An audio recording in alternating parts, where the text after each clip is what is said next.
Comey comes clean. Drops bomb on Lynch and Obama, says exactly what they pressured him to do.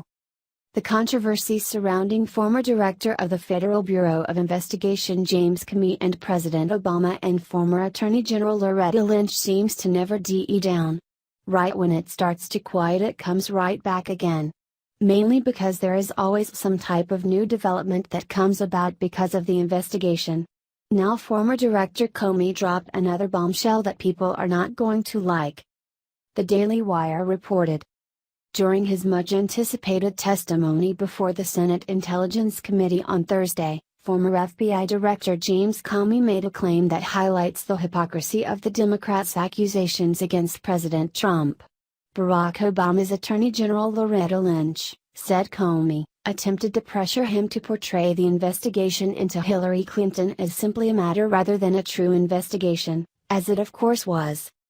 At one point, the Attorney General, Lynch, told me not to call it an investigation but instead to call it a matter, which confused and concerned me, the former FBI director told the committee Thursday.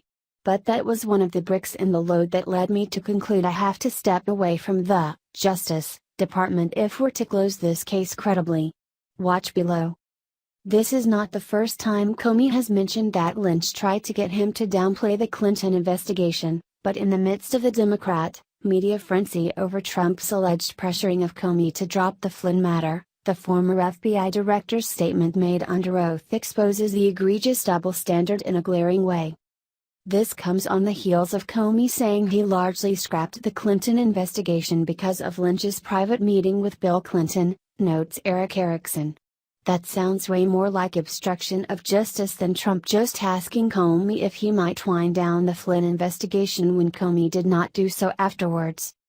In yet another example of the Democrats' hypocritical double standard, as former Bush White House Press Secretary Ari Fleischer notes, while the Democrats and their colleagues in the media cry obstruction over Trump's request for loyalty from Comey, they didn't seem to have any problem with Obama AG Eric Holder calling himself Obama's wingman. Lynch was not the only unexpected casualty of the day. Also caught in the line of fire was the establishment media for its increasing reliance on unnamed sources, whom Comey explained often simply do not fully understand the information they are illegally leaking. In particular, the New York Times came out of the hearing with its credibility diminished after Comey blew up its February 14 bombshell on the potential collusion of Trump's associates with Russian agents, a report he agreed was almost entirely wrong.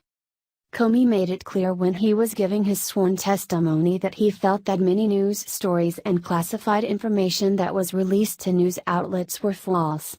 Furthermore, that accounts of the Russia investigation in regards to collusion were over-exaggerated and falsified in order to sell news stories. Confirmation that even Comey knew that there is misleading information out there in the media on both sides of the aisle. Most recently, Comey came out and rejected and spoke against congressional and Senate Republicans for their comments on the investigation and concerns over the legitimacy of leaks and information from the Federal Bureau of Investigation. CNBC reported. Former FBI Director James Comey on Wednesday weighed in for the first time on reports of an informant investigating President Donald Trump's campaign, saying that lies and attacks on the law enforcement agency will do lasting damage to our country. In a pair of tweets, Comey defended the use of confidential human sources, the actual term, he said, as being essential to protecting the country. Comey then went on the offensive, suggesting that Republicans in positions of political leadership were attacking the FBI dishonestly. How will Republicans explain this to their grandchildren? He asked.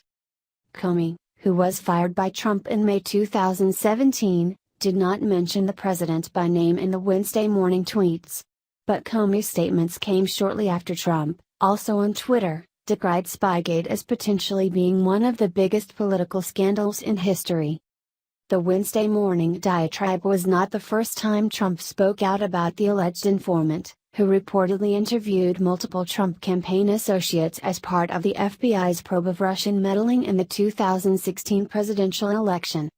In a Friday tweet, Trump claimed, without providing evidence, that at least one FBI representative had been implanted, for political purposes, in his campaign. A New York Times report published later that day said there was no available evidence to suggest that the informant had been implanted, or that the person's work was politically motivated. On Sunday, Trump took action against the alleged use of an informant, demanding that the Justice Department investigate whether his campaign had been infiltrated or surveilled for political purposes. At this juncture, it is abundantly clear that James Comey has zero credibility.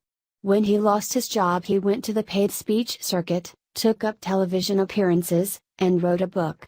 If that does not scream attention-seeking, I am not quite sure what does. Beyond anything else, his actions indicate that he has never done or wanted to do what is in the best interests of the American people. Share if you agree. Share if you believe that what James Comey did was wrong. Share if you think that the leader of the FBI should have Americans' best interests at heart and not their own.